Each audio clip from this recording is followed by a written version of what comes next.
भी कर रहे हैं। अस्सलाम वालेकुम, गुड मॉर्निंग, सुबह बखैर, क्या हाल चाल? Good morning everybody, welcome to Geo Pakistan with me and Abdullah. अच्छा, अब एक बात करना चाहते हैं आप, क्योंकि आपको बहुत ही ज़्यादा खुशियाँ हो रही थी और अच्छी बात तो है, खुशी की बात भी है, लेकिन जितना आप बड़ा बना रहे थे सुबह नहीं मेरा ख्याल है, देखिए ठीक है, हमारे पास जिंदगी में और कौन से मौके हैं सेलिब्रेट करने के, नहीं है। लेकिन कसम खुदा की जियो पे ही बुलेटिन देख के मुझे लगा कि हम फाइनल जीत गए। मतलब मुझे लगता है कि 19 क्रिकेट टीम की बात कर रहे हैं, which one Asia cup round match जीता है हमने। जी बिल्कुल, इंडिया से जीता है। तो वो हेडलाइंस कुछ हमारी ऐसी थी, हेडलाइंस नहीं, उसके बाद पूरे सेगमेंट घरों पे जश्न ढोल की थाप पे रक्स हो रहे हैं। आपको पता ही अब तक इतने सालों में कि हम वो लोग हैं कि अपना मजाक खुद ही उड़ा लेते होते हैं।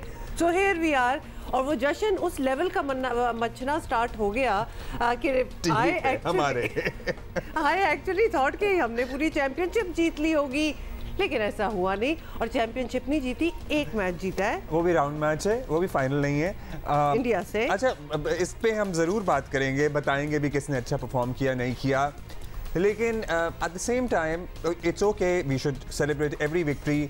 लेकिन मुझे लगता है कि कभी कभी हम ओवर द बोर्ड जाके इंडिया से विक्ट्री पे, और वो भी एक ऐसे एशिया कप के राउंड मैच में अपने आप को ही कहीं डिग्रेड थोड़ा सा कर रहे होते हैं। That's our opinion. आप जिनकी ओपिनियन नहीं है वो एक्चुअली ये मैच इसलिए भी सब कुछ कर रहे हैं, let us you know, obviously एक तो जीते हैं तो बहुत बहुत मुबारक हो। वैसे ही कोई मैच हमारे लड़के जीतेंगे और अंडर 19 की बात हो रही है, तो दीज आर यंग बॉयज जीते हैं तो उसकी मुबारकबाद तो बनती है, लेकिन इस मैच बात बनती है ना। हाँ बस ना, लेकिन इस मैच को मैं अब जरा आ रही हूँ ना कि क्यों इतना बड़ा बनाया जा रहा है। एक तो इंटरनेशनल मैच इनका, दूसरा ये चेज बड़ा कोई जबरदस्त किस्म का किया, तो there are a little bit of details. नहीं तो हम कब कह रहे हैं कि ना करें, बस खैर दुबई में अंडर 19 एशिया कप में पाकिस्तान ने भारत को 2-4 नहीं पूरी 8 विकेटों से हराया। सो दैट्स द बात। खैर जनाब, 260 रन का भारतीय हेडर पाकिस्तान ने आसानी से 47 ओवर में हासिल कर लिया।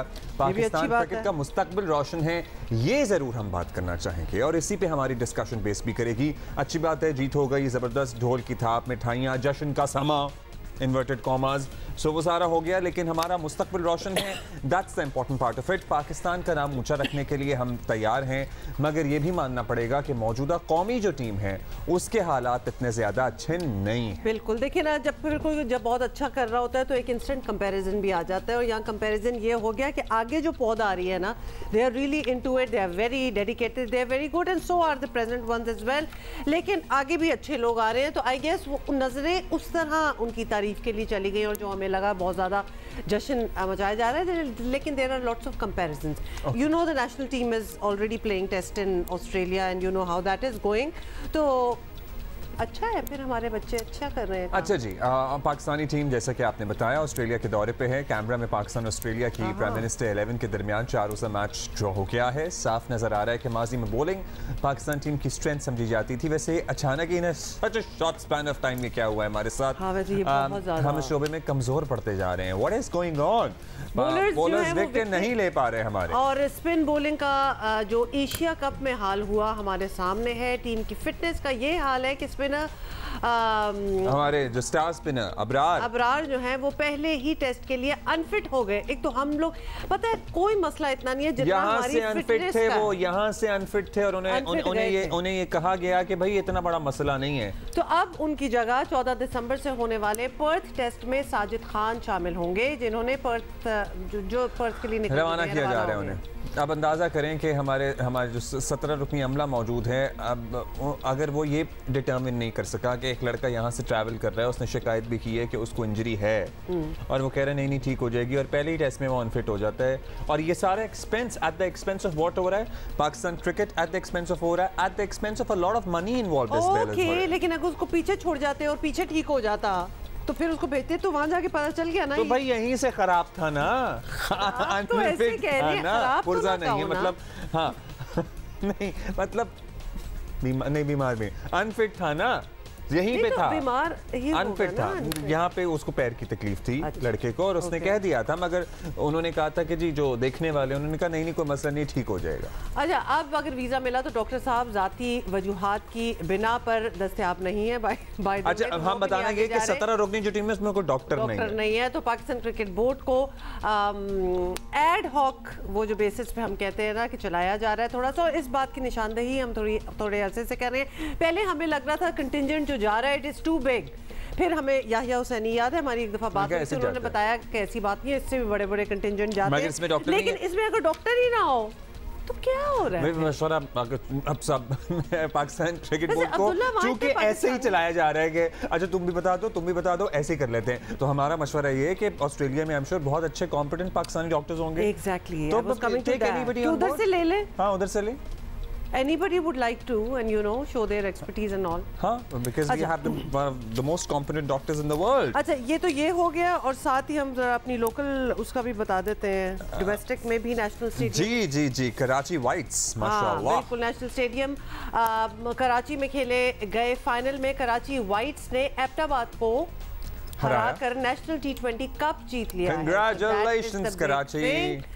लेकिन कराची तो वाइट्स थे और एबटाबाद का कलर जब ज्यादा टीमें हो जाती हैं तो व्हाइट और ब्लू में उन्हें डिवाइड कर दिया जाता है। तो कराची की 2 टीमें थी। हाँ, सो एबटाबाद को दिलचस्प मुकाबले के बाद 9 रन से शिकस्त का सामना करना पड़ा। फातेह टीम ने 9 विकेटों पर 155 रन बनाए, हरीफ टीम 9 विकेटों पर 146 रन बना सकी। कराची वाइट्स की इनिंग का आगाज अच्छा हुआ, लेकिन खुर्रम मंजूर की 37 गेंदों पर 53 रन की जारहाना बैटिंग की बदौलत 9 विकेटों का नुकसान पर 155 रन बनाने में कामयाब रही है। इनफैक्ट ये कि मैच जीत गए हैं, इनफैक्ट टूर्नामेंट जीत गए हैं। इसी सब पे बात करेंगे। सिकू हमारे साथ मौजूद हैं। सिकंदर, पहले उस पे बात कर लें, पहले हम अंडर 19 एशिया कप के मैच पे बात कर लेते हैं, राउंड मैच पे। माशाल्लाह ज़बरदस्त हमारी जीत, हम इंडिया से जीते हैं। Did you get a chance to follow that match? मैंने पूरा मैच देखा और सबसे पहले मुबारक हो, मगर ये कि वही जो आपने बात की, मैं भी इसी बात पे हंस रहा था कि हम फाइनल नहीं जीते। अभी हमने अफगानिस्तान से भी खेला, अफगानिस्तान के भी बच्चे बहुत तगड़े हैं, अच्छा खेलते हैं। इंडिया को हमने हरा दिया, नेपाल को हरा दिया। हमारे 2 ग्रुप्स हैं, ए एंड बी। हम ए में हैं जिसमें इंडिया भी है, हम भी हैं, नेपाल भी है, और एक और अफगानिस्तान है। तो ये 4 टीमें इधर हैं, 4 टीमें उधर हैं। तो वेरी वेल डन। और खासतौर पे मुझे जो खुशी इस बात की हुई कि जो बैट्समैन थे ना, जिसमें साद बेग था, शाहजेब आजान जिसने 100 किए, बहुत टेक्निकली अच्छा और सॉलिड खेल रहे थे। वो T10 वाली क्रिकेट नहीं खेल रहे थे, वो 20 ओवर वाली हू-हा वाली क्रिकेट नहीं खेल रहे थे जिसमें ना उठा के मार रहे हैं, नहीं। They were technically very sound, जो कि मुझे बहुत खुशी हुई। देखें, मैं बहुत क्रिटिसाइज करता हूँ लोगों को, और मैं बारीकियां देखता हूँ क्रिकेट के अंदर, जो मुझे जितनी मेरी नॉलेज है। और तीनों बच्चे बहुत टेक्निकली सॉलिड खेले। रनिंग बिटवीन द विकेट बड़ी ज़बरदस्त थी, रोटेशन ऑफ स्ट्राइक थी जो कि बहुत इंपॉर्टेंट होती है। किसी भी क्रिकेट में 4 रोजा खेल रहे हो, 2 रोजा, 10 रोजा, जो भी खेल रहे हो, 5 ओवर खेल रहे हो, रोटेशन ऑफ स्ट्राइक होनी चाहिए। और ये बच्चों ने जो बैटिंग की है, जो जिस तरह चेस किया, देखिए हमेशा जो चेस किया जाता है वो बहुत ज़बरदस्त उसकी विक्ट्री होती है। तो मुझे बड़ी खुशी हुई बच्चों की बैटिंग देखकर कि ये टेक्निकली बहुत सॉलिड हैं, और उसका मतलब है 4 रोजा क्रिकेट भी खेलते हैं, और बहुत बहुत मुबारक हो। इसी तरह उनकी बॉलिंग देखी, उसमें एक लड़का है जीशान जिसकी हाइट 6'8" है, 6'8", जिसने 4 खिलाड़ियों को आउट किया। He is really tall and माशाल्लाह से तगड़ा बच्चा है। और वो था, और एक आमिर लड़का था लेफ्ट आर्मर, वो बहुत, उसने भी अच्छी गेंद की। इब्रार, उन्होंने 2 आउट किए, इसने 4 आउट किए। तो पाकिस्तान की बॉलिंग अटैक मुझे बहुत अच्छी लगी, बड़ी खुशी हुई देखकर इन लड़कों को। और सिकंदर, दूसरी बात ये है कि हम खुश तो हैं, लेकिन क्या हमें वो स्टार्स वाली बात आ गई, हमें पोटेंशियल नजर आया है। And I mean we are not saying कि जिनको निकाल के जल्दी से नेशनल में डाल दिया जाए, और उसके बाद हमने देखा ही है बिफोर टाइम अगर हो जाए तो खत्म हो जाते हैं। But do we see potential? नहीं, बिल्कुल है।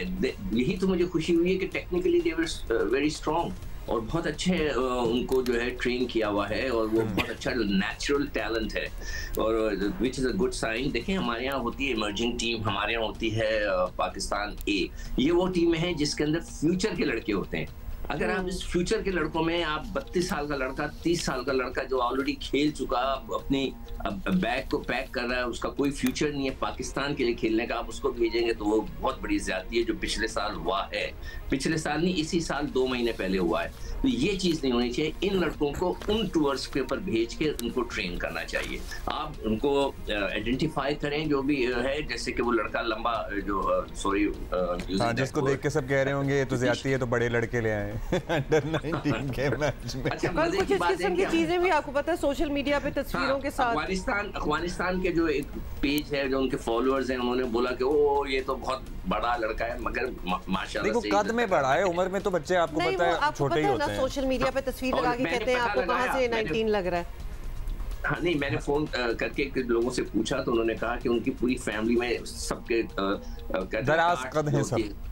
हाँ, सब दराज का जो काट वाट में तगड़े लड़के हैं सारे। And you know we have seen, हम इंटर वगैरह में थे तो हमारी क्लासों में भी ऐसे लड़के होते थे जो बहुत लंबे लहीम शहीम होते थे, बाकियों से फिर बड़े भी लगना स्टार्ट हो जाते थे बिकॉज ऑफ दैट। हाँ, तो एनीवे तो ये जो बच्चा है बड़ा अच्छा था। वो आमिर लड़का जो था, जो नया बॉल लेफ्ट आर्मर था, वो बड़ा अच्छा था।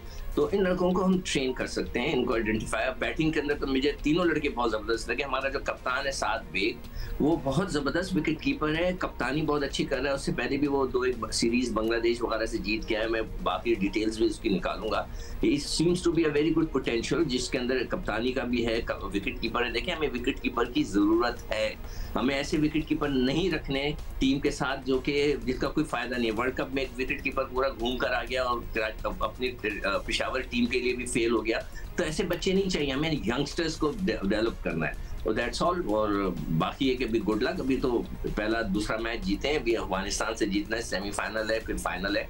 तो इंशाल्लाह फाइनल जीत के आएंगे और फिर हम वाकई जश्न मनाएंगे। हाँ, फिर बात होगी, फिर बात बनेगी और फिर हम चाहे आधा घंटा इस पे बुलेटिन करें। अब ये बताइएगा कि कराची वाइट्स भी जो है वो अपना फाइनल जीती है and we you know a lot of people, a lot of cricketing gurus can spot some great talent in that team too. देखिए, कुछ लड़के तो ऐसे हैं कि जो ऑलरेडी खेल चुके हैं। असद शफीक ने रिटायरमेंट ले ली और सुना है कि उनको सिलेक्टर बनाया जा रहा है। जब मैंने शोर मचाया था कि सिंध से कोई एडवाइजर नहीं है, सारे एडवाइजर दूसरी साइड से हैं। मैं कभी ये बात नहीं करता, मगर क्रिकेट बोर्ड को खुद ख्याल रखना चाहिए कि जब आप कोई सिलेक्टर बना रहे हैं तो फिर हर प्रोविंस से एक बनाए ना, ताकि वो उस प्रोविंस को लुक आफ्टर करे। आप बनाते हैं सारे एक ही प्रोविंस से और फिर वो जाता है, उसका खर्चा वो गलत हो जाता है। तो मैंने उस वक्त भी शोर किया था। तो अब सुना है कि वो रिटायरमेंट ले लिया, तो असद शफीक को जो अभी अभी रिटायर हुए उनको सेलेक्टर या एडवाइजर या उनको कंसल्टेंट कहा जाएगा कि जो कि सपोर्ट करेंगे वहाब रियाज को। उसके अलावा आजम खान भी पहले खेल चुके हैं, सोहेल खान मैंने देखा तस्वीर में, वो भी खेल चुके हैं। तो काफी लड़के वो हैं, मगर it's a good side. Karachi के लड़के बहुत मेहनत करके जीते हैं। उन्होंने कायदे आजम ट्रॉफी के भी रनर अप थे। उनकी टीम जो सिंध की थी उसमें भी लड़के थे, उसमें भी कुछ लड़के थे। अच्छा सिकंदर, ये बताएं, अब ये पूरा टूर्नामेंट चला, कराची वाइट्स जीते, एबटाबाद की टीम को हराया। जब हम डोमेस्टिक क्रिकेट की बात करते हैं और हम चाहते हैं कि ये ज़्यादा से ज़्यादा होनी चाहिए, that is the only way to you know find true talent और फिर नेशनल में लाया जाए। Are we on track with things like these? आपको तो बड़ा एतराज था जो चेंज हुआ था डोमेस्टिक सारा सेटअप उस पे। नहीं, इससे ज़्यादा उसकी हाइप क्रिएट करनी चाहिए ना, ताकि लोग उसको देखें जाकर। जब आप टीवी के ऊपर हाइप क्रिएट करते हैं, हमें तो पता भी नहीं चला। मैं तो सेमीफाइनल्स वगैरह देखना शुरू किया, मैंने कहा ये भी हो रहा है। हमें हाइप क्रिएट करनी चाहिए ना। इतना पैसा ये जाया करते हैं कि पीसीबी इधर उधर फालतू, उसमें चाहिए कि वो स्पॉन्सर करें अच्छे चैनल्स को, जो स्पोर्टिंग चैनल्स हैं। हमारा चैनल है, इधर आप हाइप क्रिएट करें ना कि T20 हो रहा है, इसमें ये लड़के खेल रहे हैं, जिस तरह के फ्लैश करते हैं आप PSL के अंदर। चलें, कमिंग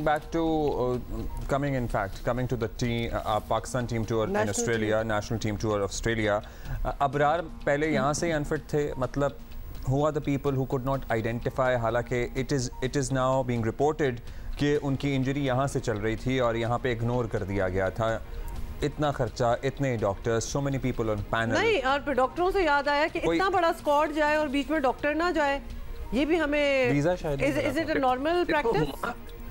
हुमा, देखो ये लड़का इब्रार वर्ल्ड कप की टीम में साथ था, ठीक है, उधर भी डॉक्टर साहब मौजूद थे। मैंने तस्वीर में देखा था कहीं उनको बैठे हुए, ठीक है, वो वहाँ क्या कर रहे थे। तो ये अचानक तो इंजरी नहीं हुई होगी ना। तो वर्ल्ड कप में भी वो था, क्या वो वहाँ पे इंजर्ड था?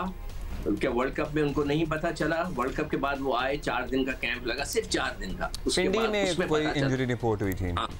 हाँ, इंजरी जो पिंडी में जो उनका कैंप लगा था 4-5 दिन का, तो उसके अंदर पता चला। तो ये जो है आइडेंटिफाई हो चुका था। तो इट्स अ वेरी सैड। मैं तो इनके बारे में यही कह रहा था कि हमारे पास एक ही मिस्ट्री स्पिनर है, आई होप कि वो चल पड़े वहां पर। तो वही उसकी बेचारी की इंजरी हो गई, तो अब क्या है। कुछ आप वीजे की बात कर रहे थे कि डॉक्टर को भेजना चाह रहे हैं, समथिंग लाइक दैट। जी, अब वो कह रहे हैं कि अब देखें कि अब डॉक्टर को यहाँ से दोबारा भेजने की कोशिश भी करें तो वीजा अवेलेबिलिटी का भी इशू है, वो तो लग ही जाएगा। बट साजिद खान जाएंगे अब इनको रिप्लेस करने के लिए। नहीं, आप लोगों ने बिल्कुल सही कहा था। वहाँ दुनिया भर के सबसे टॉप क्लास डॉक्टर्स मौजूद हैं। हम जब जाया करते थे तो एक 80 साल का मैनेजर होता था और एक 85 साल का जो है असिस्टेंट मैनेजर होता था।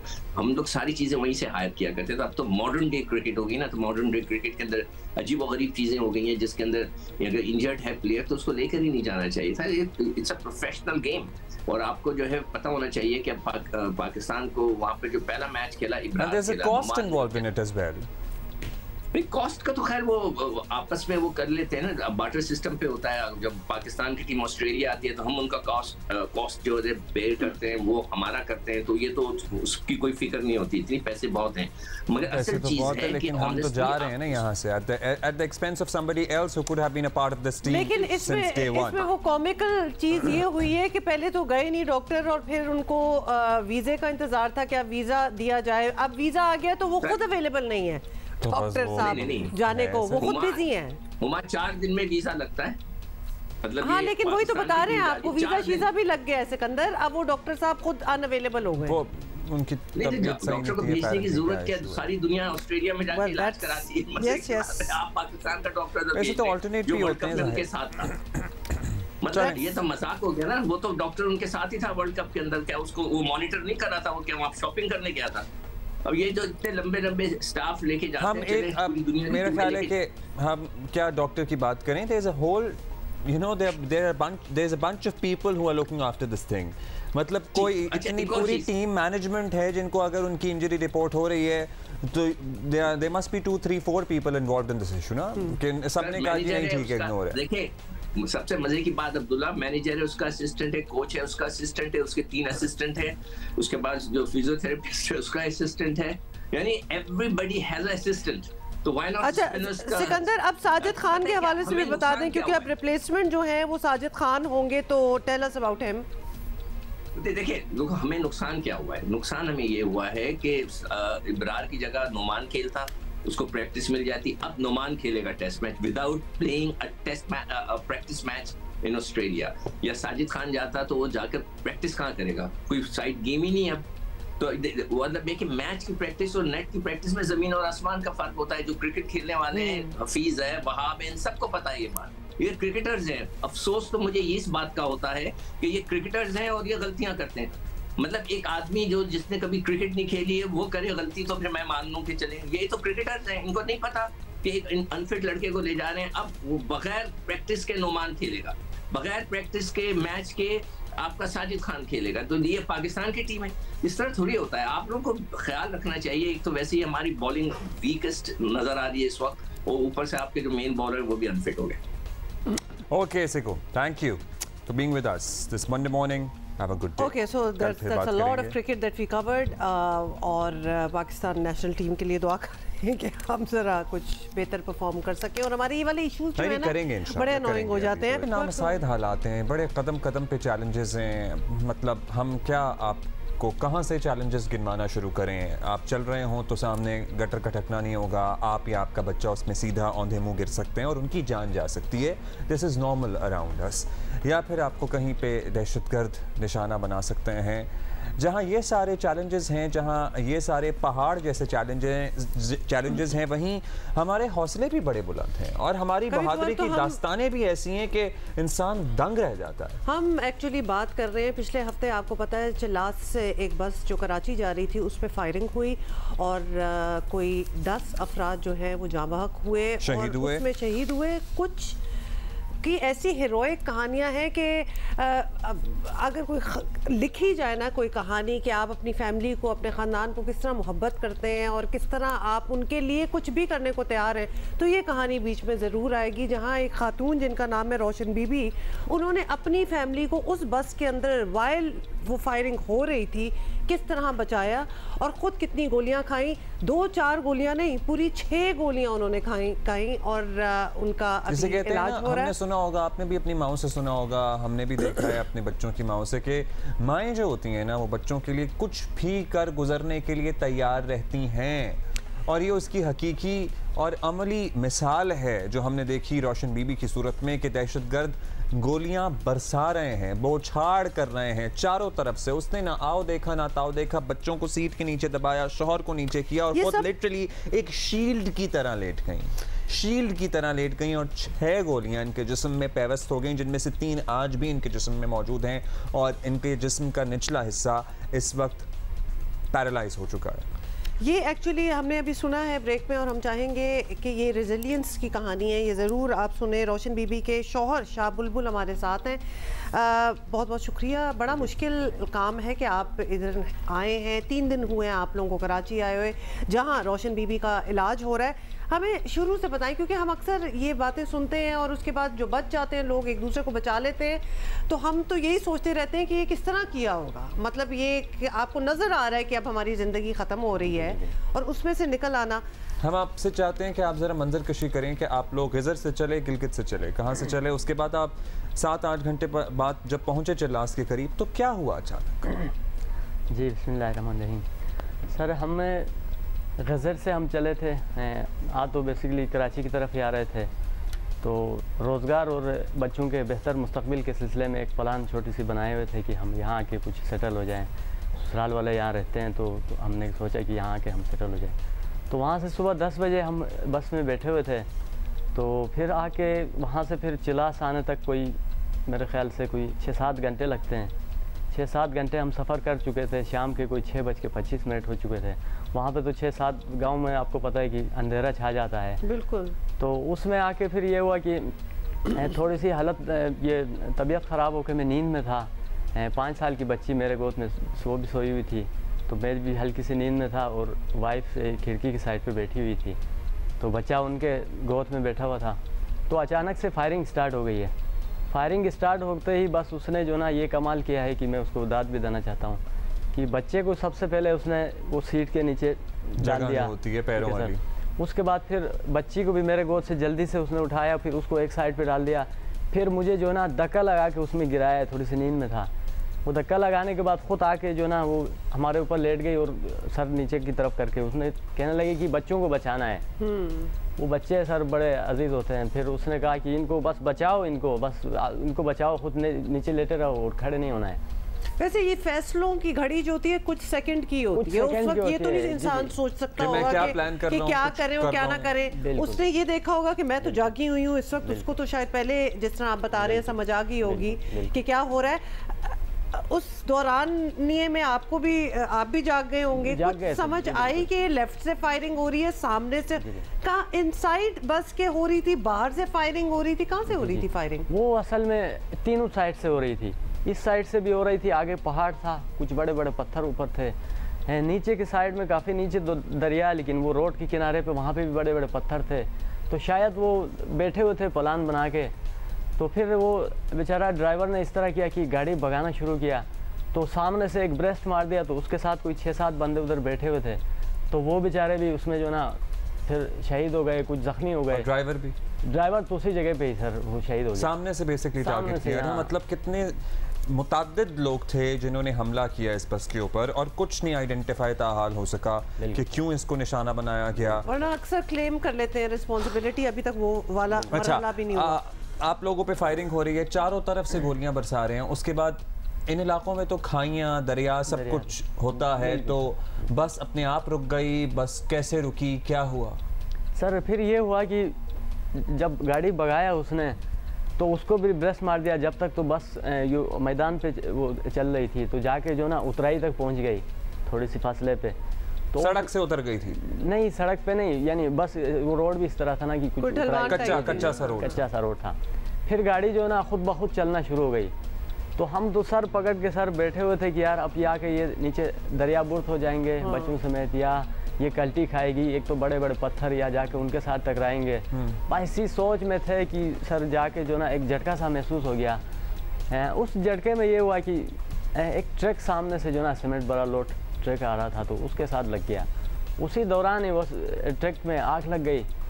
तो उसी आग ने शायद वो समझ गए होंगे कि या तो बस पे आग लग गई तो ये सारे ज़िंदा जल जाएंगे, या तो ये हुआ कि हम उनके रेंज से आउट हो गए। तो उसमें से कोई 30-40 सेकंड तक जो ना इंतज़ार करते रहे। तो फिर फायरिंग जब बंद हो चुकी थी तो फिर वाइफ ने कहा जल्दी इनको बचाओ। तो फिर मैंने बच्चों को उठाया। फिर उस रास्ता भी ऐसा था कि वो बस के अंदर सारे गिरे हुए थे, खून, किसी का जान निकल रही थी तो कोई जान हम साथ कुछ विजुअल्स भी देख रहे हैं और यकीनन आप बता रहे हैं कि अगर मगरिब के बाद का ही टाइम हो गया तो बिल्कुल अंधेरा ही होगा। हम सिर्फ इमेजिन कर सकते हैं कि वो कंफ्यूजन जहां हर तरफ से गोलियां आ रही हैं, आपको नहीं पता कि आप इस वक्त किधर है, उसके बाद एक और ट्रक के साथ टक्कर होकर उसमें आग लग जाती है। एक मतलब एक लम्हे आप ये सोच रहे हैं कि गोली से मरेंगे, एक लम्हे आप ये सोच रहे हैं कि शायद दरिया में गिर जाएंगे, और एक लम्हे ये भी सोचाती है कि आग लग गई है, अब आग हमें। सर उसी दौरान हम 1000 सोच हमारे जहन में आया, क्योंकि एक बंदे को ये होता है कि बंदा अकेला जब हो तो चलो या तो अपने आप को बचाओगे, एक ही जान के लिए बंदा सोचता है। अब फैमिली के साथ ये चीज़ बहुत मुश्किल होता है सर। अब बंदा ये सोचता है कि यार अब अगर मुझे लग गया तो उस वीरान दास में वो बच्चों का क्या होगा, वाइफ वो तो जख्मी है, उनका क्या होगा। उस माँ का हाल हम समझ सकते हैं जो कि अपने बारे में तो कभी शायद सोचा भी नहीं होगा, क्योंकि उसने तो दिखा दिया करके। और रोशन बीबी ने अभी भी हिम्मत नहीं आ रही है, हौसले उनके अभी भी बुलंद है, क्या कहती हैं वो? ये सुनिए। फायरिंग कर रहे थे तो उस टाइम पे मैंने एक बेटी, बाप अपने अब्बू के पास था, बेटा मेरे पास, उनको दोनों को नीचे ला के सीट के नीचे उनको छुपा के, शोहर को भी नीचे करके मैं खुद उनके ऊपर हो गई। अचानक बस मुझे गोली लगी। थोड़ी देर बाद जब गोली ख़त्म हो गई, आवाज़ ख़त्म हो गई, तो मैंने शोहर को बताया बस बच्चों को लेके जाओ। बस आगे चल रही थी, अचानक पता ही नहीं चला कैसे इतना फायरिंग की आवाज़ बहुत ज़्यादा तेज़, आग लग रही थी, जैसे ऊपर से बारिश हो रही थी, वो शीशे सारे टूट गए थे। तो उस कंडीशन में बस बच्चे डर के रो रहे थे। फिर शोहर को भी मैंने साइड पे किया। हम रोशन बीबी की ये सारी बात सुन के ना, ये तो मैं इमेजिन कर सकती हूँ कि वो बहादुरी जो इन्होंने दिखाई है कि किस तरह अपनी पूरी फैमिली को अपने आप से ही कवर कर देना, ये इस हालत में भी इनकी आवाज़ में हिम्मत है, उससे भी पता चल। हिम्मत नहीं यार सर, ये मैं उसको दाद देना चाहता हूँ। एक तो उसने जो है ना अच्छी माँ होने का उसने वो सबूत दिया, और दूसरी बात उसने एक अच्छी बीवी होने का भी उसने वो किया।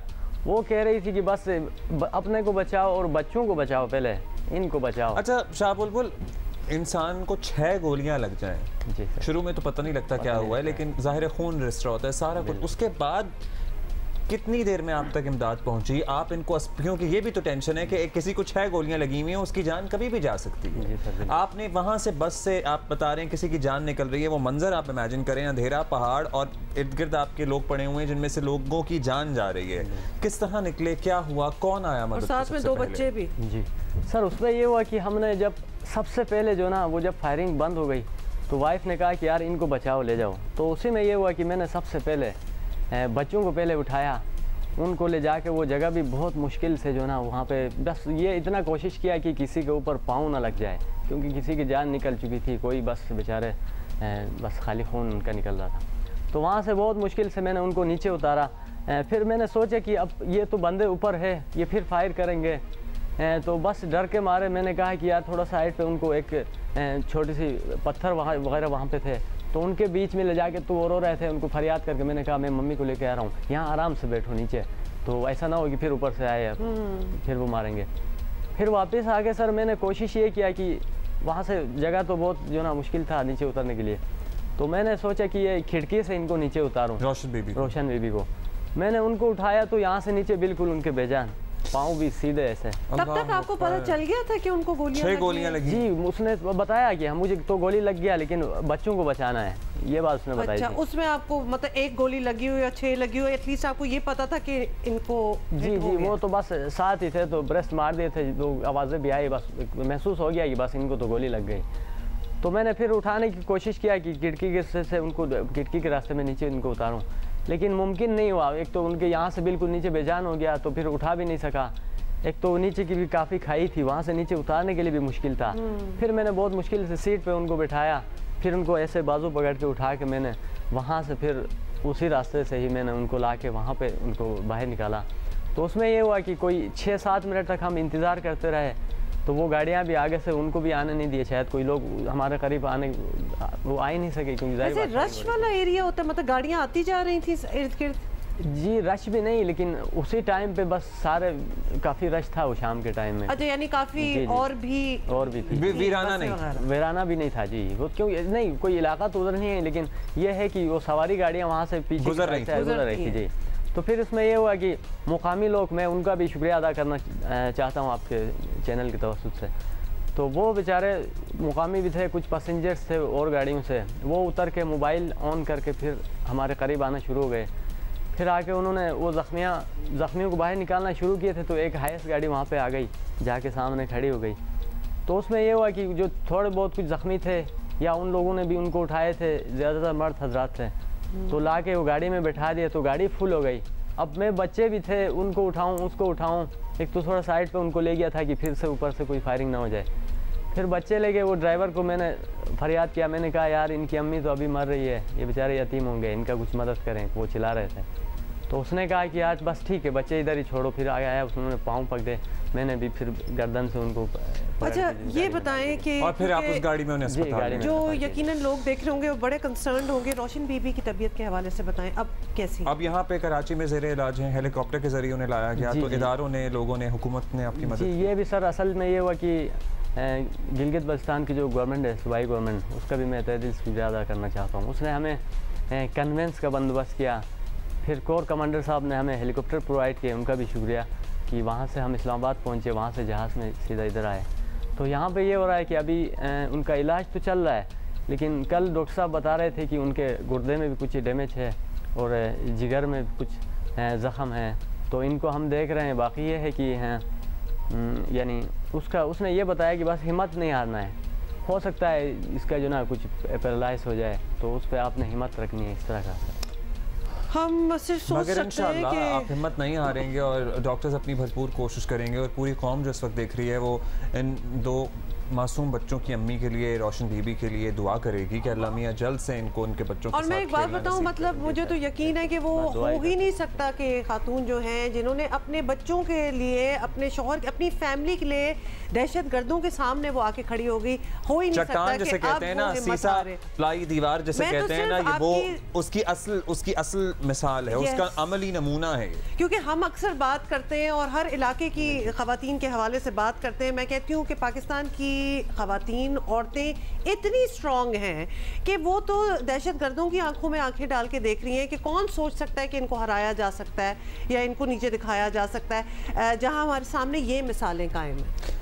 एब्सोल्युटली बहादुरी की अनगिनत दास्तानें। और आपने बिल्कुल कहा कि हमारी ये एक मिसाल है रोशन बीबी की, इसके अलावा सैकड़ों ऐसी मिसालें हैं ख़वातीन की बहादुरी की, जहां मतलब लिटरली जहां एट टाइम्स कभी कभी जहां मर्द हिम्मत हार देते हैं, तो वहां हमारी ख़वातीन जो है ना वो अलम उठाती हैं अपने हाथों में और फिर वो आगे निकलती हैं और फिर कोई उन्हें शिकस्त नहीं दे सकता। शाह बुलबुल, आपको आपकी नई ज़िंदगी मुबारक हो और आपकी बेगम के लिए बहुत दुआएं, आपके बच्चों के लिए। काश कि किसी को ऐसी चीज़ों से ना गुजरना पड़ता, कभी कभार बहुत अफसोस होता है। खैर उसके बारे में हम दोबारा बात करेंगे। अल्लाह मियां करेगा कि आपके बच्चे बेहतरीन तालीम हासिल करें, अपनी अम्मी अब्बू का नाम रोशन करें, जिस मकसद के लिए यहाँ आपने बताया था कि बच्चों की तालीम के लिए यहाँ आए थे। और रोशन बीबी और आप दोनों उनको देखकर बहुत फ़ख्र महसूस और आपका एक रोशन मुस्तकबिल हो इंशाअल्लाह। जी, आपको ये ज़रा बताएं, बड़ा मुश्किल होने वाला है लोगों के लिए कि कंजर्वेटिव हुकूमत की जानिब से नई वीज़ा पॉलिसी ने बरतानिया में मौजूद लाखों गैर मुल्की तारिकीन वतन के लिए नई परेशानी खड़ी कर दी है। बरतानिया में रिश्तेदारों के पास जाना या बरतानिया में मौजूद गैर मुल्कियों के लिए रिश्तेदारों को अपने पास बुलाना पहले से कहीं मुश्किल तर हो गया है। और यही नहीं बल्कि स्किल्ड वर्कर के लिए भी बरतानिया में मुलाजमत हासिल करना खासा जान जोखों का काम होगा। बरतानिया से आपको पता है, I know so many people in बरतानिया जो कि बरतानिया से अब निकलकर दूसरे मुल्कों में माइग्रेट होना चाहते हैं। They are British nationals, they are looking to move to Saudi or UAE and other countries as well, because वहाँ एक तो उनका हेल्थ का निज़ाम खासा मुतासर हुआ है, दूसरा और भी बहुत चैलेंजेस हैं, महंगाई। बरतानवी हुकूमत ने मुल्क में मौजूद अफराद को अपने रिश्तेदारों को बुलाने के लिए सालाना आमदनी की शर्त 18,600 पाउंड से बढ़ाकर कम से कम 38,700 पाउंड कर दी है। और इसी तरह डॉक्टर्स, इंजीनियर्स या इसी तरह के दीगर अहम शोबों के लिए भी वर्कर वीज़ा हासिल करने के लिए पहले से ज़्यादा तनख्वाह के साथ नौकरी की पेशकश होना भी ज़रूरी है। अगर हुनरमंद अफराद यानी स्किल्ड वर्कर्स बरतानिया आना चाहते हैं तो उनके लिए कम से कम तनख्वाह की शर्त 26,200 से बढ़ाकर 38,700 पाउंड कर दी गई है। 38,000 तो बेस लाइन ही कर दी है। It is a lot of money. That is major money by the way. That is major money. मतलब यूजुअली मैं पढ़े लिखे लोगों की बात कर रहा हूँ, 2,000-2,500 जो इनिशियल डॉक्टर्स जाते हैं वो मैक्सिमम 3,000 शायद पाउंड कमा लेते हैं, और आप उनका हिसाब लगाएं तो वो भी साल के 12 महीनों में इतनी नहीं बन रही है। अच्छा, नुमाइंदा यूनुस सईद नियाजी हमारे साथ हैं, इनसे ज़रा पूछ लेते हैं कि ये what compelled them. Saeed Niazi, क्या हाल है आपका? ये बताइएगा, क्योंकि हम यही सोच रहे हैं, एक मॉडल काफ़ी अरसे से चल रहा है, तो बरतानवी हुकूमत को क्या हुआ होगा, क्या कंपेल किया है कि उन्होंने इतना बढ़ा दिया है इसका base rate for anything else अगर कहा जाए? ये जो नया कानून इमिग्रेशन का मुतारिफ कराया गया है, ये अब तक बरतानिया में मुतारिफ कराए जाने वाले कवानीन में से सबसे सख्त है। जो स्किल्ड वर्कर हैं जो कि इससे कबल 26,200 पाउंड की कम से कम तनख्वाह की हद पर आ सकते थे बरतानिया, उसे बढ़ाकर 38,700 पाउंड कर दिया गया है। इसके अलावा जो सबसे बड़ा यहाँ झटका लगा है वो फैमिली वीज़ा की मद में लगाया गया है, जो कि 18,600 पाउंड की हद थी। जो लोग यहाँ काम कर रहे हैं और अगर अपनी फैमिली को बुलवाना चाहते हैं उसे भी बढ़ाकर 38,700 पाउंड कर दिया गया है। जिसके बाद जो कि एक आम वर्कर हैं यहाँ पर फैमिली के साथ जो यहाँ पर रहना चाहते थे उनके लिए बड़ी मुश्किल हो गई है। इसके अलावा जो लोग बरतानिया आते हैं वो यहाँ पर अगर उन्हें NHS की सहूलत से ज़ाहिर है कि फ़ायदा उठाना होता है अगर बीमारी की सूरत में, और उन्हें जो हेल्थ सरचार्ज यहाँ पे अदा करना पड़ता था वो 624 पाउंड था तकरीबन, जिसे भी बढ़ाकर 1,035 पाउंड कर दिया गया है। जिसका मतलब ये है कि अगर एक फैमिली के 4 अरकान यहाँ पर बरतानिया में मुकीम हैं तो उन्हें सालाना 4,000 पाउंड की रकम जो है सिर्फ अपने इलाज की सहूलत के लिए वो भी उन्हें सरचार्ज देना पड़ेगा। अच्छा, किसी मैं कहता हूँ स्किल्ड लेबर तो चले एक तरफ, जो दीगर पढ़े लिखे अफराद हैं, मिड करियर लोग हैं, उनके लिए भी बड़ा मुश्किल है ये अचीव करना लेवल ऑफ इनकम। सो क्या कर रहे हैं वहाँ पे जो अवामी नुमाइंदे हैं साउथ एशियन कम्युनिटी के, जो पार्लियामान में मौजूद हैं? जी, बाज़ाहिर तो यही नज़र आ रहा है कि गुज़िश्ता बरस जो 7,45,000 अफराद यहाँ पर कानूनी तौर पर आए हैं तो वो एक तरह से हुकूमत की नाकामी है, क्योंकि उन्होंने ये इंतखाबी वादा भी किया था कि वो यहाँ पर आने वालों की तादाद को कम करेगी, लेकिन अब चूँकि उनके ये बस में नहीं है तो उन्होंने यहाँ पे ये जो तलवार है वो यहाँ कानूनी तरीके से आने वालों पर लटका दी है। अब जो स्किल्ड वर्कर हैं, बल्कि जो फैमिली वीज़ा के लिए जो लोग अपनी फैमिली को बुलवाना चाहते हैं, उनकी भी जो तनख्वाह है वो 38,700 पाउंड कर दी गई है, जो कि यहाँ पर रहने वालों के लिए तकरीबन, यानी ये तो बिल्कुल ही डिस्करेज करने वाली बात हो गई ना, क्योंकि ये जो आपने फिगर जो दे दी है 38,000 पाउंड वाले, ये बड़ा मुश्किल है। वहाँ के तो मतलब डॉक्टर जो बहुत हाईली स्किल्ड होते हैं उनके लिए भी बड़ा मुश्किल है at a later stage in the career. Yes, अभी तो शुरू वाले तो बिल्कुल नहीं। ओके, कुछ हम खवातीन की अचीवमेंट्स के हवाले से बात करते हैं, क्योंकि माशाल्लाह इतना आगे आ गए हैं कि और कोई बात करने को दिल नहीं चाहता।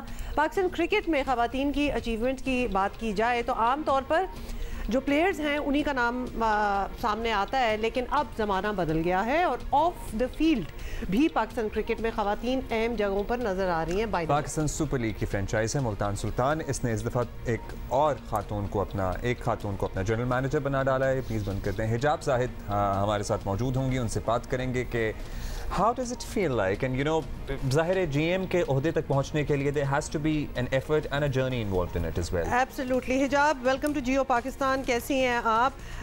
हिजाब, आपके बारे में भी पूछेंगे, लेकिन मुल्तान सुल्तान के हवाले से भी पूछेंगे, क्योंकि कोई ऐसी ऑर्गेनाइजेशंस होती हैं, जगह होती हैं जो चांस भी ज्यादा देती हैं, क्योंकि मुल्तान सुल्तान ने इस चीज में लीड ली है। उनकी कोच भी बिल्कुल रही हैं खातून, और अब आपका एज GM उनको ज्वाइन करना, how does it feel?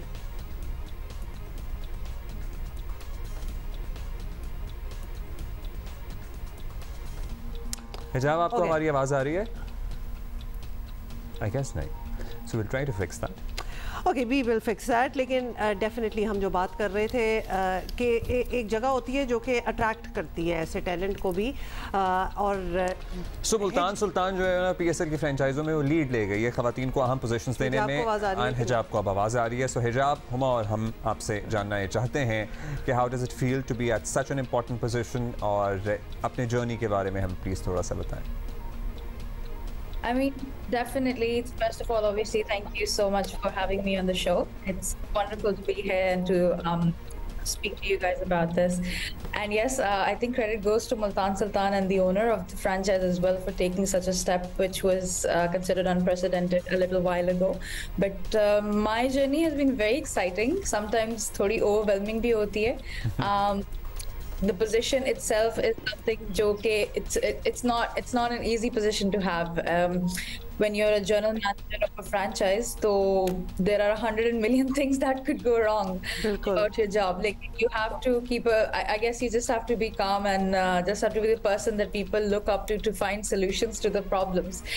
Any kind of problem. So yeah, that could get a little bit overwhelming, but it's always exciting because like every day is different. Every day has its own challenges, and we've just finished up with the retentions window, which was really fun, a bit stressful as well, but overall really fun. So yeah, I think overall experience I would categorize it as very exciting, very fast paced, like things changed in a matter of minutes, and yeah, it's always अभी तो आपने retention वाला मरहला तय किया है। अभी तो इतना बड़ा PSL का सीजन सर पे आ खड़ा हुआ है। अभी तो बड़े exciting times are yet to come. Hijab for the uninitiated, हमारा शो शायद देख रहे हैं, आपकी journey did start with a talent hunt, cricket talent hunt, क्योंकि कुछ हमने उसके clips भी देखे हैं, which was amazing because for a lot of women to get your foot in the door it's very difficult, और वो एक बड़ा अच्छा तरीका था, बड़ा अच्छा आपका टैलेंट जो है उसमें नजर आया। बिल्कुल, अगर आप मेरी जर्नी की शुरुआत की बात करें तो वो डेफिनेटली टैलेंट हंट से शुरू हुआ था। It was back in I think 2022 there was a competition जिसका नाम था Voice of Pakistan, Voice of State Pakistan, और उसमें there were these up and coming commentators जिनके लिए competition जो है वो रखवाया गया था। तो उसमें मैंने पार्ट लिया था and I didn't end up winning it. मैं जीती नहीं थी, but you made a mark. in hindsight yes I can say that. अब तो मैं ये कह सकती हूँ that लेकिन डेफिनेटली वही शुरुआत थी, और मुझे हमेशा से ऑब्वियसली क्रिकेट कमेंट्री का और सारी चीज़ों का बड़ा शौक है। मैं वही देख रहा हूँ कि क्रिकेट कमेंट्री के में टैलेंट हंट में हिस्सा लेने के लिए आपका क्रिकेट से इश्क, मोहब्बत, जुनून, उसको फॉलो करना, उसकी टर्मिनोलॉजी समझना, उसकी निटिग्रिटीज को जानना, वो तो बहुत पहले शुरू हो गया। लेकिन I don't doubt that at all because अब ओवर द इयर्स हिजाब I am with you on that कि इतनी खवातीनों नहीं, मैं खवातीन और मर्दों की तो बात कर ही नहीं रहा, बहुत से मर्दों को भी इंटरेस्ट नहीं होता, सो हिजाब का अपना पर्सनल इंटरेस्ट है, और उसके बाद फिर उसको शोकेस करना और अपने लिए फिर वो you know to mark that path for your own self, very commendable. How do you convince a franchise like Multan Sultan, or how do you convince, how did they spot कि yes we you know she would do remarkable as our general manager? क्योंकि हुआ I think that एक आपने अपना talent तो दिखा दिया, लेकिन वहाँ से एक मैनेजरियल पोजीशन के लिए क्वालिफाई करना इटसेल्फ तो नहीं हो गया होगा, वो जर्नी बताएं हमें जरा।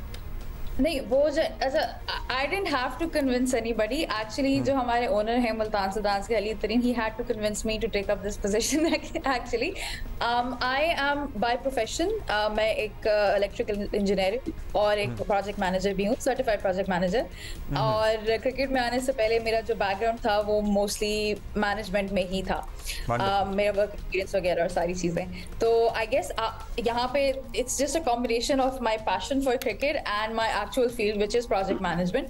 एंड जो हमारे ओनर है Ali, when he called me to his office and he told me कि मैं फ्रेंचाइज टेक ओवर कर रहा हूँ एंड मैं चाहता हूँ कि आप जनरल मैनेजर की पोजीशन ले। सो for 10-15 seconds there was just complete silence because I couldn't believe कि मैं क्या सुन रही हूँ। लेकिन after that he had to like ask me कि please tell me what do you think about it, and I was like okay, I'll do it, but are you sure that you want me to do it? He's like yeah. So I've been working with grassroots cricket for the past 1 year, more than 1 year now. एक साल से ज़्यादा हो गए। Grassroots cricket एक digital platform है जो पाकिस्तान में डोमेस्टिक कवरेज को कवर करता है, और ये जो इनिशिएटिव ये जो इनिशिएटिव है ये भी अली तरीन का ही स्टार्ट किया हुआ इनिशिएटिव है, and that's how I first met him, और हमारा इंट्रोडक्शन इसी के थ्रू हुआ था, and I took over grassroots cricket from their previous management in January last year. तो वहाँ से हमारा इंट्रोडक्शन हुआ, and I started working with him, and 8 months into that particular gig he asked me to take over Multan Sultan. Are you over those times जहाँ पे एक खातून general manager हो एक फ्रेंचाइज की और लोग थोड़ा सा चौंकें या थोड़ा सा आपकी बात को ना माने, मतलब ना सुने? मुझे उम्मीद है कि हम उस फेज से एज अ नेशन आगे निकल गए। लेकिन मुल्तान सुल्तान का एक है, क्योंकि आपकी 2 कोचेस भी खवातीन हैं, एलेक्स हार्टली, कैथरीन डेल्टन, सो और अब आप भी हैं। अब तो हम सोचें जो अब्दुल्ला का सवाल है, हाँ, और रादर उम्मीद है हाँ कि लोग अब मान ही जाते होंगे हम आगे बढ़ गए हैं। नहीं, हम डेफिनेटली आगे बढ़ गए हैं। आई वुड डेफिनेटली से कि हम आगे बढ़ गए हैं। देखिए, हर जगह पे, हर ऑर्गेनाइजेशन में हर तरह के लोग होते हैं, वो जो आपकी बात सुनने को तैयार हैं and they openly accept your opinions and the things that are being said, और कुछ वो लोग हैं जो हमेशा रेजिस्ट करते हैं, और रेजिस्टेंस भी इस वजह से नहीं होती, समटाइम्स इस वजह से नहीं होती because they think that you are not qualified enough, it's just that they have different experiences and different perspective, and that's okay, that's fine.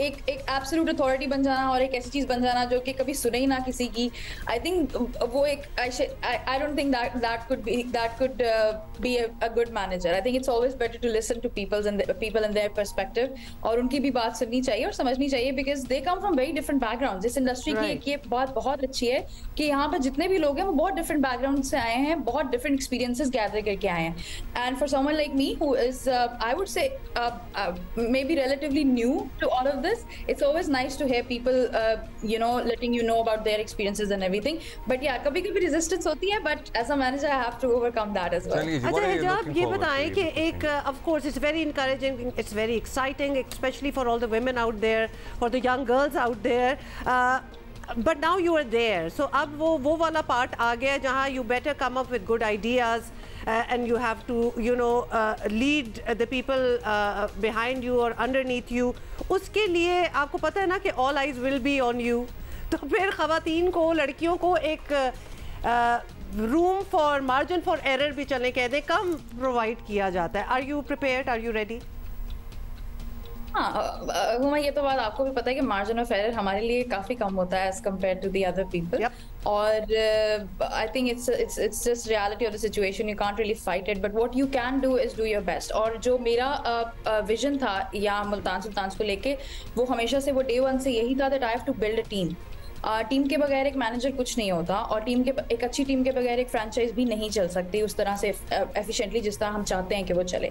और जो हमारे मुल्तान सुल्तान के ओनर अली तरीन, उनकी भी ये बहुत प्रायोरिटी थी that he hires good people, वो लोग जो कि अपनी फील्ड में एक्सेल करते हैं, वो लोग जो कि अपने एक्सपीरियंसेस लेकर आते हैं, and they are good communicators as well, क्योंकि कम्युनिकेशन इज द की। अगर आपकी 2 और 3 टीम्स हैं, एक फ्रेंचाइज, एक डिपार्टमेंट्स हैं, they are not communicating with each other, it's going to be a disaster. So ये सारी चीज़ें हम लोगों ने बहुत पहले से ही आइडेंटिफाई कर ली थी, और and now I can say at this stage of me taking over Multan Sultans, I have a very good team. I have, चाहे आप मीडिया डिपार्टमेंट की बात करें, चाहे आप डिजिटल की बात करें, चाहे आप ऑपरेशंस की बात करें, I have a team that I'm actually very proud of as well, and it's really good to see जब लोग अपने शौक से और खुद काम करते हैं rather than you pushing them all the time.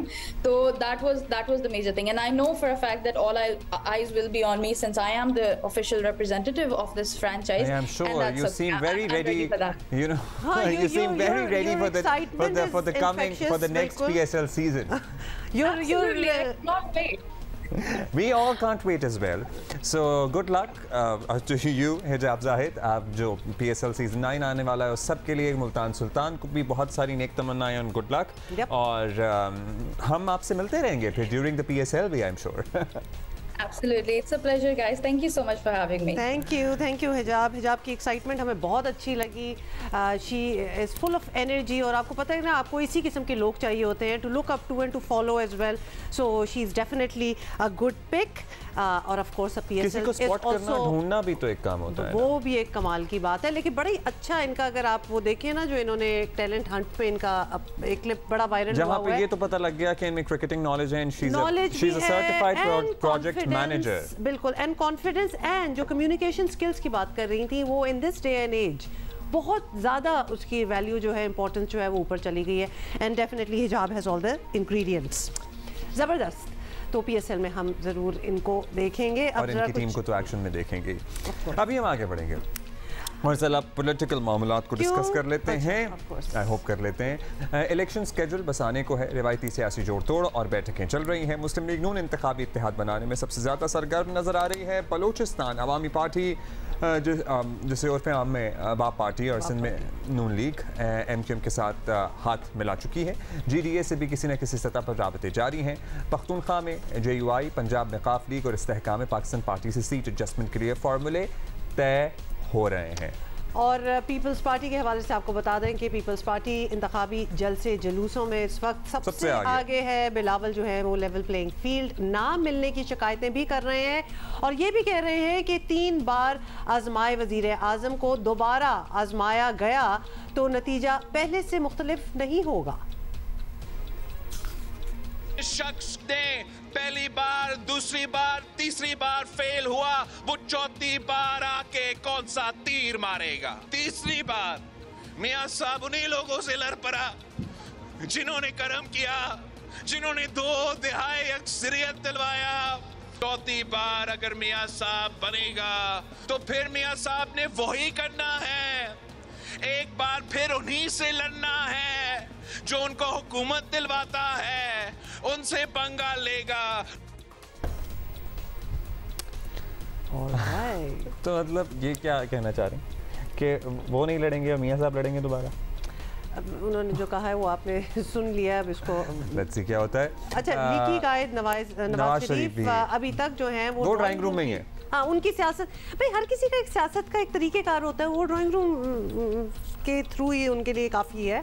तो नहीं, मेरा ख्याल उनको लग रहा है कि उनके लिए काफ़ी है। जो गुज़श्ता परफॉर्मेंस थी PMLN की जो लीड कर रही थी हुकूमत, उसमें मेरा ख्याल है मियां साहब सड़क पे निकलेंगे और किसी ठेले वाले से, बस वाले से, रक्शे वाले से पूछेंगे तो उनको अंदाजा होगा कि उनका ड्राइंग रूम में बैठना इतना उनके लिए मुफीद नहीं है। जल्द से जुलूसों के लिए वो तमाम कानूनी रुकावटें ख़त्म होने के इंतज़ार में है। तो ये भी तो हो सकता है ना, there are many reasons for many things. तो ये ज़रूर है कि वो मुझे क्यों निकाला के पुराने बयानिए दोहराते दिखाई देते हैं। जलसों में भी शायद वो यही बयानियां जो हैं अपनाएंगे।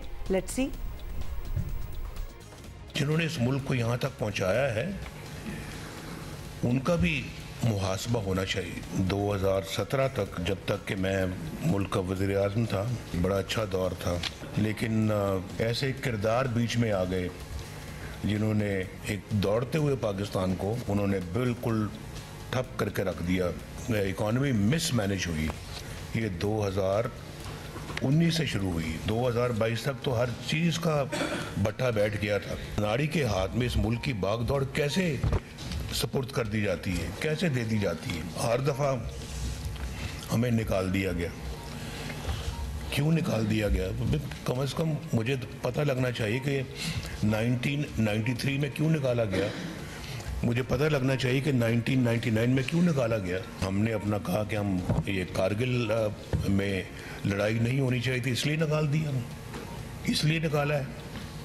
हम सही थे, आज वक्त साबित कर रहा है कि हम सही थे, हमने सही काम किया था, वो फैसला भी हमारा सही था। हमारे दौर में इंडिया के 2 वज़ीर आज़म यहाँ पाकिस्तान तशरीफ़ लाए, मोदी साहब और वाजपेयी साहब। इससे पहले कब कभी कोई आया था?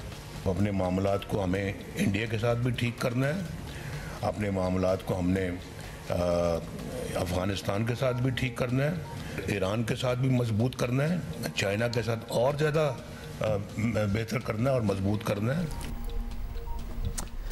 हमेशा इंतखाबी मैदान में सोलो फाइट करने वाली नून लीग आज इंतखाबी इत्तेहाद बनाने पर मजबूर है। इस पर भी ज़रा गौर कीजिए और अपने ज़ोर बाजू के बजाय सियासी इत्तेहाद बनाकर इलेक्शन लड़ना बज़ाहिर नून लीग की कमज़ोरी की अलामत है, या फिर ये कह दिया जाए कि मुस्लिम लीग नून चाहती है कि तमाम स्टेक होल्डर्स जो हैं वो एक साथ हों और मुल्क की तरक्की में किरदार अदा करें। वो तो यही कहते हैं, लेकिन on the contrary Muslim League Noon शायद अपनी पोजीशन इतनी कमज़ोर समझती है हालिया हालात में कि उसको इत्तेहाद के सहारों को का सहारा लेना पड़ रहा है। अभी जो पीटीएम में उनका बहुत अच्छा एक्सपीरियंस गुजरा है कि उन्होंने, वही तो मैं कह रहा हूँ कि अब उन्हें लोगों के सहारे की जरूरत पड़ी है। दैट्स अ क्वेश्चन मार्क ना कि उनको वो भी एक्सपीरियंस किया बड़ा मौसर और कि वो इत्तेहाद कितना कारगर साबित हुआ उनके लिए, क्योंकि वो तो एक सामने आपके एग्जांपल था ना। हाँ कि जो when there are too many cooks तो फिर क्या होता है उस खिचड़ी का, मतलब ये एक वो है ना उसमें क्या होगा, ये भी देखने वाली बात है।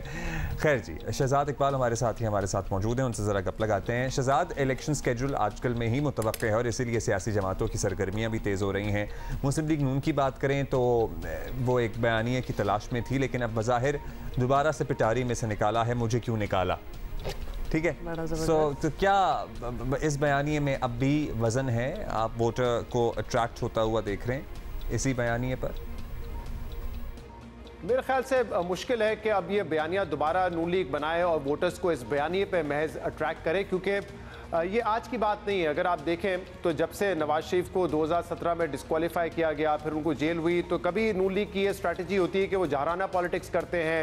और आपको याद होगा गुजरांवाला जलसे में उन्होंने जनरल बाजवा का नाम भी लिया, जनरल फैज़ का नाम भी लिया कि वो जिम्मेदार थे मेरी हुकूमत गिराने में और इमरान खान को इंतखाबात जिताने में, लेकिन उसके बाद लंबी खामोशी हो गई। मुझे लगता है कि एहतसाब की जो वो बात भी कर रहे हैं वो एहतसाब भी नहीं है, सिर्फ एक इलेक्शंस में जाने से पहले एक वो बयानिया डेवलप कर रहे हैं। लेकिन इससे ज़्यादा कंसर्न की जो इस वक्त बात नज़र आ रही है नून लीग के लिए, वो मुल्क भर में जो इत्तेहाद कर रहे हैं। पहले बाप पार्टी के साथ बलूचिस्तान में इत्तेहाद किया, खैबर पख्तूनख्वा में JUIF के साथ सीट एडजस्टमेंट करने जा रहे हैं, शहरी सिंध में MQM के साथ सीट एडजस्टमेंट होगी, दही सिंध में JUIF और GDA के साथ सीट एडजस्टमेंट होगी, और अब पंजाब में जो स्ट्रॉन्ग होल्ड है नून लीग का, वहाँ पे वो सीट एडजस्टमेंट करने जा रहे हैं काफ लीग के साथ भी और इस्तेकाम पाकिस्तान पार्टी के साथ भी। अब ये वो नून लीग है जो दावा कर रही थी कि 2013 की तरह हम बड़ी कामयाबी हासिल करेंगे।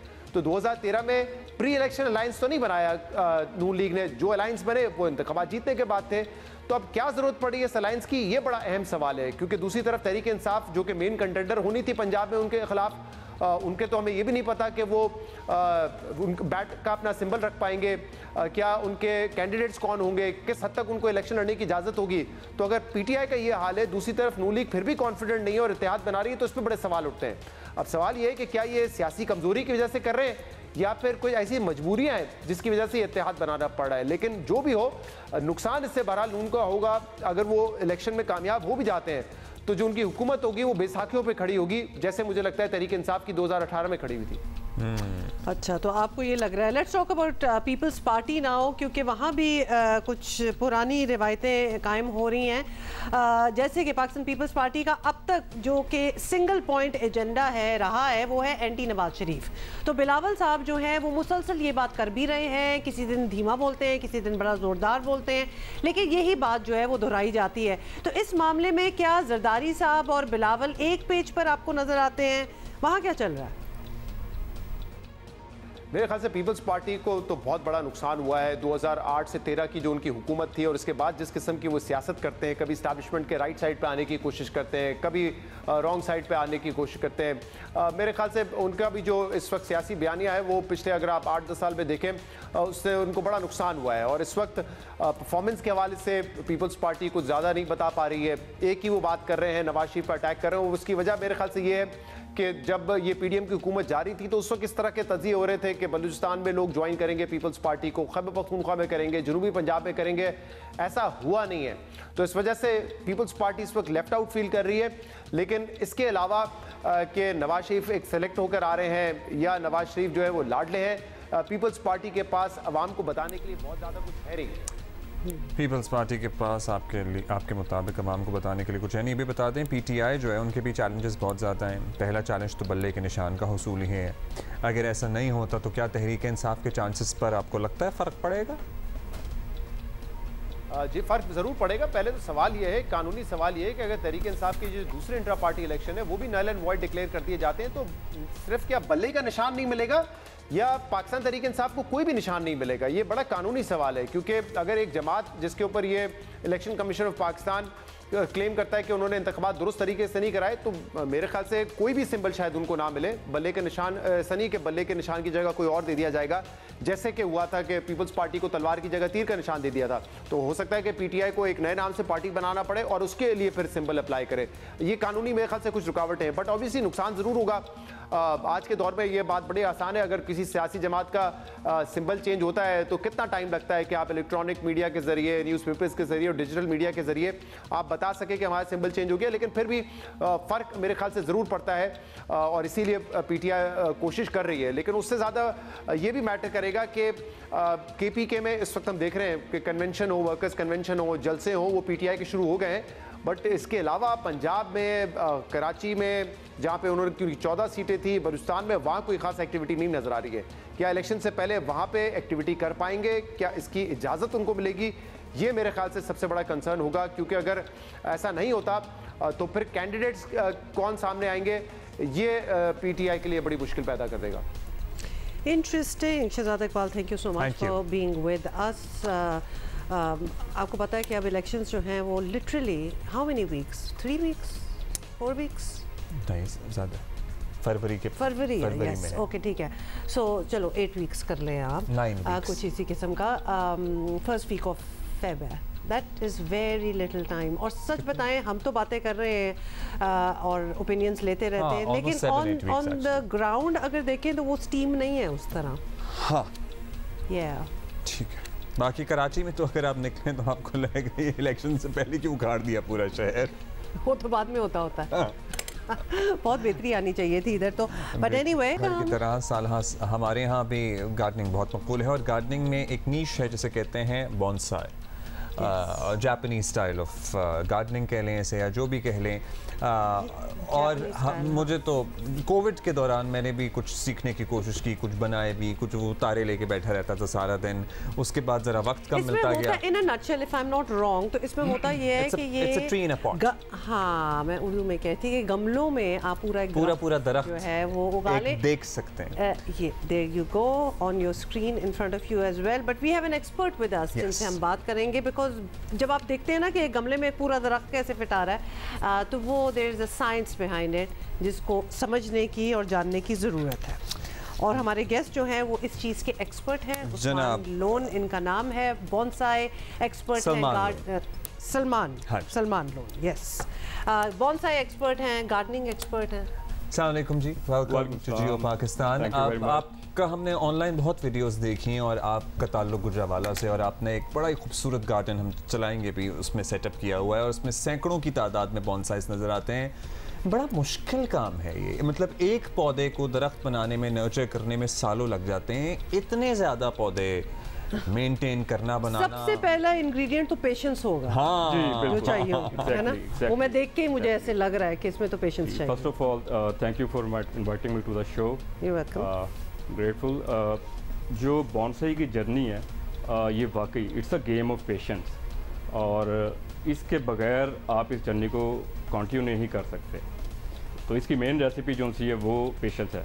सो कैसे शुरू करता है इंसान? ये पौधा जो हम आपके पीछे देख रहे हैं या आपके सामने रखा हुआ है, ये एक हुमा ने एक सवाल किया, मुझे जाहिर थोड़ा पता है लेकिन बहुत से लोगों को नहीं पता होगा, इसलिए मैं पूछना चाहता हूँ इनका सवाल आपसे। और मेरा सवाल ये है कि अगर हम कहते हैं ना कि एक पॉट के अंदर एक दरख्त, तो ये दरख्त क्या ये कोई मिनी वर्जन ऑफ दैट दरख्त होता है जो हम आम शाम देखते हैं, या फिर आप इसको मिनी करते हैं? बेसिकली ये एक जापानीज आर्ट है और हर आर्ट के अंदर कुछ टेक्निक्स होती हैं। और इसके अंदर हम मेजर जो टेक्निक्स अप्लाई करते हैं उसमें हम प्रूनिंग करते हैं ब्रांचेस की, लीव्स की, देन उसके बाद हम वायरिंग करते हैं, जैसे आपको वायर्स कुछ नज़र भी आ रही है। जी बिल्कुल। और उसके बाद हम इसको एक शैलो पॉट के अंदर, इसके जो एस्थेटिक्स हैं एक मिनिएचर ट्री के, उसको शो करने के लिए उसको एक शैलो पॉट में लाने के लिए उसकी रूट को प्रून करते हैं। ठीक। अब ये लोग पूछेंगे कि भाई ये बड़ा क्यों नहीं होता? बिल्कुल ठीक है, तो इसका जवाब क्या है आपके पास? ये ऊपर क्यों नहीं जाता? देखें, ये ग्रो करता है, ऐसे नहीं है कि ये कोई आर्टिफिशियल प्लांट है, इट्स अ लिविंग बीइंग। ये ग्रो करेगा लेकिन एक सर्टेन हाइट तक, और इसकी हाइट को कंट्रोल करने के लिए हम इसकी कुछ अर्से बाद इसकी हम ओकेजनली प्रूनिंग करते रहते हैं, सीजनल प्रूनिंग। और एट द सेम टाइम जब आप जड़ों को डाउनवर्ड्स नहीं बढ़ने देते और जड़ें साइडवर्ड्स बढ़ती हैं, तो उस तरह से हाइट भी मेरा ख्याल है नहीं बढ़ती है। You understand my point? I am trying to get it. So जड़ों को आपने नीचे जमीन, एक तो जगह नहीं है जड़ों के पास बढ़ने के लिए, इट इज अ पॉट, ठीक है, तो वो स्टंट हो जाएगा पौधा ऑलरेडी। सही है। और फिर जड़ें अगर हॉरिजॉन्टली बढ़ेंगी तो जड़ें जो हैं वो जरा हाइट कम होती है पौधे की। तो आपको पौधे को जिसमें आप वो लगा रहे हैं वो जो पॉट है वो भी एक तरह का होना पड़ेगा, क्योंकि हमने बोनसाई के पॉट्स भी देखे हैं कि वो एक किस्म के होते हैं, जरा शैलो नैरोअर। बोनसाई का बेसिकली मीनिंग ही है, जैपनीज टर्म है। बॉन का मतलब होता है एक शैलो कंटेनर, और साई का मतलब इसके अंदर लगा हुआ एक मिनिएचर ट्री, एक शजर इसके अंदर लगा हुआ। अच्छा, ये तो बोगनविला जी। अब ये हसीन है अपने जोबन पे इस टाइम अभी, और इसके फूल जो है रंग पकड़ेंगे। पीछे वाली कौन सी स्पीशी है जो हम आपके ग्रीन पॉट में देख रहे हैं? जी ये फाइकस ग्रीन आइलैंड है, और हमारे यहाँ ज़्यादातर फाइकस ही चलता है एज इन बोनसाई, क्योंकि दुनिया में जो बोनसाई होते हैं वो बड़े बड़े हसीन होते हैं, मतलब देख के तड़प जाते हैं, लिटरली तड़प जाता है बंदा। सो वो हमारे यहाँ हमारे मौसम के हिसाब से जो लोग इनिशियली शुरू करना चाहते हैं, थिंग इज के क्या करें? We should work on our native plants, ठीक है। वो हार्डी होते हैं, वो हमारे क्लाइमेट से उसके साथ एडजस्ट होते हैं। तो अगर जैसे हम मतलब पंजाब में है तो वहाँ के जो नेटिव ट्रीज हैं जैसे कीकर है, टाली है, शीशम है, फाइकस तो ऑलराउंडर है, बोगनविलिया भी ऑलराउंडर है, ये आपको पूरी दुनिया में मतलब मिलेंगे। तो जैसे बाहर के मुल्क में वो लोग, उनके पास जूनिपर्स हैं, कोल्डर रीजन। जूनिपर तो हसीन लगता है बहुत ज़्यादा, बहुत फैसिनेटिंग, बहुत बारीक पत्ते होते हैं उसके, वो एक्चुअली वो हमारे यहाँ जूनिपर नहीं जी, बहुत ज़्यादा है, बिल्कुल हमारे यहाँ जूनिपर बन सकता है, बिल्कुल बन सकता है। कराची में तो मैंने कोशिश की है, नहीं बना। कराची में नहीं, क्योंकि कराची का वेदर ज़रा हार्श है, उसके लिए यहाँ पे ह्यूमिडिटी और गर्मी ज़्यादा होती है, हाँ। तो उसकी वजह से वो सर्वाइव नहीं करता। तो आपके पास गुजरावाला में जूनिपर पड़ता है? वहाँ पे चलता है, लेकिन not as compare to like Murree या उस साइड पे हम चले जाएं तो हमारे रीजन में चलता है, लेकिन थोड़ा स्लो है एज कम्पेयर टू जी। अच्छा, ये बताएं कि ये जो जिस हालत में अभी हम देख रहे हैं, ये अगर हम अपने आम गार्डन में जो पौधे वगैरह होते हैं उनकी टेक करें, इसकी बहुत डिफरेंस है। इसको क्या कांस्टेंट केयर की जरूरत होती है? इसकी केयर में जस्ट जो सिंपल केयर है ना, डेली आपने इसको ऑब्जर्व करना है, इसको देखें, इसको किसी चीज़ की ज़रूरत तो नहीं है, कोई इस पर कोई पेस्ट अटैक तो नहीं है, इसके लीव्स कोई आप में उसको कोई ऐसी इन्फेक्शन या कोई बैक्टीरियल इसके सॉइल के अंदर, वो आपने डेली ऑब्जर्व करना होता है। और अगर इसको प्रूनिंग की ज़रूरत है और राइट सीजन है, प्रूनिंग को आप ज़रा एक्सप्लेन भी कर दें। प्रूनिंग बेसिकली हम इन सिंपल वर्ड्स ट्रिमिंग को कहते हैं, ट्रिमिंग को। इसकी ब्रांचेज हैं, अगर हाइट ज़्यादा हो गई है या मगर जब हम ब्रांचेस को ट्रिम करेंगे तो ऑटोमेटिकली एक की जगह दो शाख निकल आएगी। जी, ये भी एक by the way in case you don't know that, नहीं, अगर आप किसी भी ट्री की ब्रांच को कट करेंगे तो उसमें जब जहाँ से कट करेंगे उसमें फिर मल्टीपल शाखें निकलती हैं, which in this sense would look even prettier, नहीं ज़्यादा। मगर फिर भी हमें एक, मुझे I was training a plant जिसमें मुझे काटना भी था ब्रांच को और मुझे मल्टीपल शाखें नहीं चाहिए थी, तो क्या करें? आपने उसको काटना है और आपको मल्टीपल शाखें नहीं चाहिए, क्योंकि जाहिर है जब वो वहाँ से दोबारा ग्रो करेगा तो उसमें से और दो चार शाखें जब आप कट करते हैं ना, हाँ। तो ये एक सिग्नल भेजेगा अपनी रूट्स में कि मुझे जो सा ना इधर बर्ड्स चाहिए मुझे, हाँ। तो वो उसको एनर्जी प्रोवाइड करेगा, वहाँ पे जो बर्ड्स निकलते हैं जिसको आइस कहते हैं, हाँ। तो अगर आपको कोई डिजायर्ड कोई बर्ड आपने रिमूव करना है, मुझे ये ब्रांच नहीं चाहिए, हाँ। तो आपको जस्ट उसको रिमूव करना हो और वो फिर वहाँ से हट जाती है और फिर जितनी आपको चाहिए आप रख सकते हैं। इंटरेस्टिंग, ये nature works, it's a part of pruning. It is so fascinating. There are so many things to learn here. अच्छा, साथ साथ जैसे मौसम का हाल होता है, जब हम अपना देखते हैं फॉल का मौसम है तो पत्ते भी गिर जाते हैं दरख्तों पे, तो ये छोटे वाले जो बोनसाई दरख्त भी वही होता है कि इनके भी पत्ते गिर जाते हैं? Bonsai first and foremost, they are just like trees, and they also bear fruit, by the way. What? Yes. So little lemons या कोई छोटा ही होगा? Citrus है, citrus तो बहुत, mulberry है, शहतूत, उसके अलावा पोमीग्रेनेट है, और इसके अलावा बहुत सारे। फ्रूट का साइज भी छोटा रहता है? जी बिल्कुल, थोड़ा सा उसका साइज छोटा हो जाता है। उसमें कुछ ऐसी हाइब्रिड स्पीशीज भी होती हैं कि उनके फ्रूट नेचुरली जो उनसे उनको बड़े छोटे लगते हैं। और ये इंडोर होते हैं बोनसाई? नहीं, आउटडोर होते हैं। बेसिकली बोनसाई एक आउटडोर कल्चर है, it's not an indoor culture. लेकिन कुछ ऐसी स्पीशीज हैं जिनको हम इंडोर रख सकते हैं, जैसे फाइकस को रखा, कार्मोना, यस, वो फाइकस है। Ficus requires very indirect sunlight में, इनडायरेक्ट सनलाइट, और इसको लाइट की रिक्वायरमेंट क्योंकि इसकी काफ़ी कम है, हम इसको इंडोर रख सकते हैं, लॉन्गर पीरियड के लिए रख सकते हैं with proper care. Proper care is the की। अच्छा, यहाँ पे when I was training plants, pots नहीं मिलते। अब जापान और चाइना से कहाँ से पॉट मंगाए हम? पॉट ही नहीं मिलते यहाँ पे। हाँ, और पौधा हमारा अपना। तो ये जो पॉट है ये आपने क्या किया, खुद बनाया आपने? जी अब्दुल्ला भाई, अल्हम्दुलिल्लाह आई एम लकी कि मेरा ताल्लुक एक सेरामिक्स फैमिली से है। अच्छा, और हाँ जी, we were pioneers in ceramics in Gujranwala अल्हम्दुलिल्लाह। लॉन चाइना हमारी फैक्ट्री थी, तो वहाँ से मुझे काफ़ी एक एज मिली है। मैंने अपने एक सेरामिक स्टूडियो इस्टेब्लिश की है और मैं अपने प्रोडक्ट खुद बना रहा हूँ। Wonderful, ceramic product. So fascinating. मुझे ये चीज़ इतनी अच्छी लग रही है कि ये हमारे बीच में होनी चाहिए इधर। It's pretty and you know हर मौसम के साथ भी it's a little tree inside the artificial तो बहुत मिलते हैं, लेकिन नहीं बड़ा मेरा दिल दुखता है। पौधा आर्टिफिशियल से तो मैं वैसे ही नाराज हो जाऊँ कि वाई, हमारा तो मौसम वगैरह हर चीज़ इस चीज़ को यू नो फैसिलिटेट करता है कि हमारे पास अच्छी ग्रीनरी हो और हम इसकी गार्डनिंग हम कर सकते हैं, बहुत कुछ कर सकते हैं। हुमा के चेहरे पे तो हैरत और परेशानी और जैसे एक्साइटमेंट में देख सकता हूँ। और ये अभी ब्रेक लेंगे क्योंकि इन्होंने और सैकड़ों सवाल करने हैं सलमान लोन साहब से। So true. Honestly टाइम नहीं है, वरना मेरे पास बहुत सवाल हैं इनके लिए। So thank you so much. Thank you for being with us. आप जाके लोन्स बॉन्सा ऑनलाइन सर्च कर सकते हैं, इनकी ट्यूटोरियल वीडियोस वगैरह सारा कुछ आपको मिल जाएगा। आप देख सकते हैं, जान सकते हैं, बहुत कुछ मालूम कर सकते हैं। और पाकिस्तान में बड़े-बड़े इसके अलावा भी you know the old ones, the pioneers of the bonsai. And you know it's one of those healthy activities. वरना बहुत इंसान सोचता है कि जी क्या करें, तो इसमें अगर आप अपना इंटरेस्ट डेवलप करें तो that can really you know you can grow old with this मतलब आपको जगह भी नहीं चाहिए इस गार्डनिंग के लिए। तो छत पे, एक छज्जे पे, एक बरामदे में, सब जगह आप यू नो गली में। I've seen some on your terrace. आपने भी अपने घर में रखे हुए। और हम पौधों की बात कर रहे हैं, पहाड़ों की भी मैं देख रहा था, सुबह से बात हो रही है, उनका भी दिन मनाया जा रहा है। और कराची के समुंदर पर मूंगे की अक्सर चट्टानें नापैद हो गई हैं जो पहले होती थीं। समुद्री हयात के तहफ़्फ़ुज़ पर काम करने वाली माहौलियाती तंजीम मरीन कंजर्वेशन के माहिरीन की तहकीक के मुताबिक कराची की फ़ज़ाओं में फैली बदबू के साथ आँख और जल्द की कई बीमारियों की एक वजह समुद्री आलूदगी को साफ़ करने वाले कोरल रीफ का खात्मा है। सो ये जो बदबू आती है ना हमारे समंदर के, हमारे साहिल पर, और ताफुन है बहुत ज़्यादा। उनीबा ज़मीर शाह हमें मज़ीद एक्सप्लेन करेंगी कि क्या हो रहा है और क्या असरात हैं इसके। कोरल रीफ समंदरी माहौलियाती निज़ाम का इंतहाई अहम हिस्सा और आबी हयात का मस्कन है। एक अंदाज़ा है कि कोरल रीफ्स हर साल तकरीबन 70 से 90 मिलियन टन कार्बन जज़्ब करके हमें गर्म आबो हवा से बचाते हैं। लेकिन मौसमियाती तब्दीली के बायस समंदर के दर्जा हरारत बढ़ने लगे हैं और फिर हम इंसानों ने इस समंदर को कूड़ेदान के तौर पर भी लिया हुआ है। यहाँ हम हर किस्म का फुजला डाले जा रहे हैं। माहिरीन के मुताबिक इंसानी सरगर्मियों के बायस कराची के समंदर में पाए जाने वाले कोरल रीफ्स की बका खतरे में पड़ चुकी है। तकरीबन मैं 4 सालों से डाइविंग कर रहा हूँ और towards port Qasim tell Gadani काफ़ी एरियाज़ में डाइव किया, 16 की साइड पे भी डाइव किया। कराची के पूरे कोस्टल लाइन के अंदर टूवर्ड्स चरना आइलैंड तक जो पहले यहाँ पे ब्रांचिंग कोरल सही है यहाँ पे पाए जाते थे, वो अब यहाँ से एक्सटिंक्ट हो चुके हैं।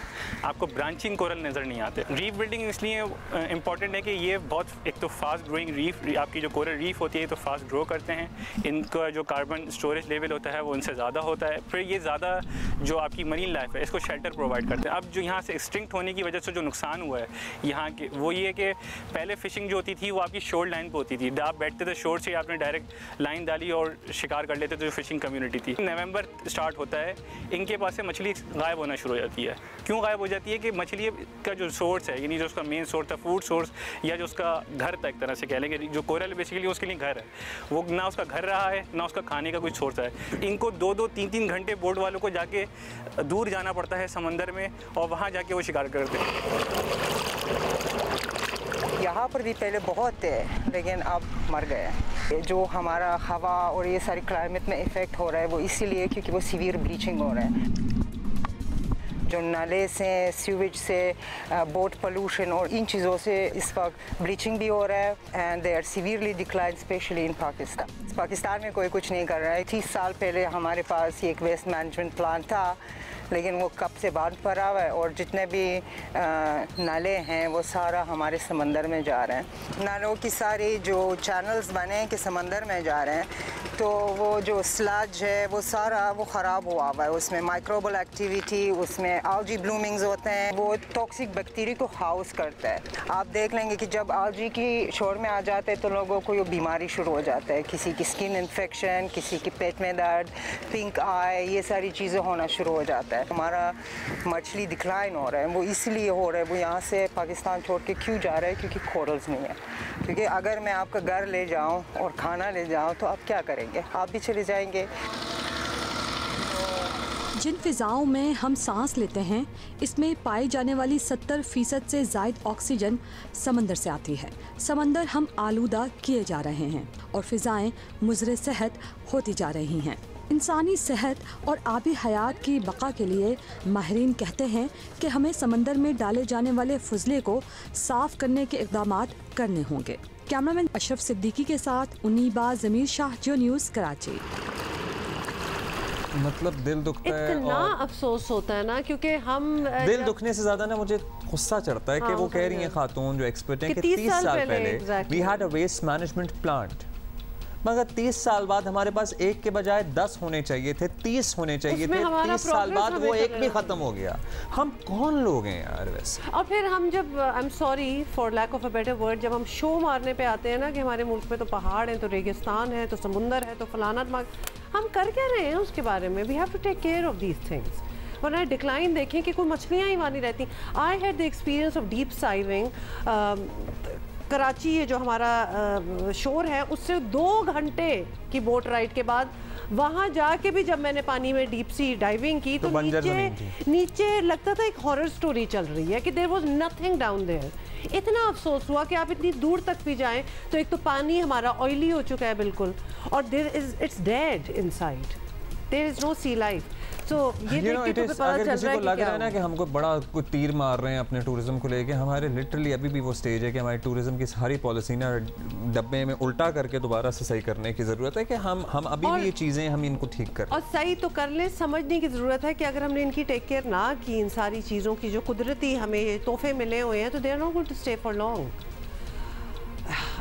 कोइंसिडेंटली आज ही दुनिया भर में पहाड़ों का आलमी दिन भी बाय द वे मनाया जा रहा है, तो वो भी हम, आपको पता है कि ये क्लेम तो हम लोग करते हैं। क्लेम क्या करते हैं, we have the tallest peaks in the world, लेकिन हम उनके साथ क्या कर रहे हैं, how are we taking care of them. ये दिन मनाने का मकसद पहाड़ों और पहाड़ों के करीबी आबादियों के कुदरती माहौल को बरकरार रखने की कोशिश करना है। इट इज़ आयरॉनिक क्योंकि अभी हमने बिल्कुल थोड़ी देर पहले हमने ये रीफ की बात की है।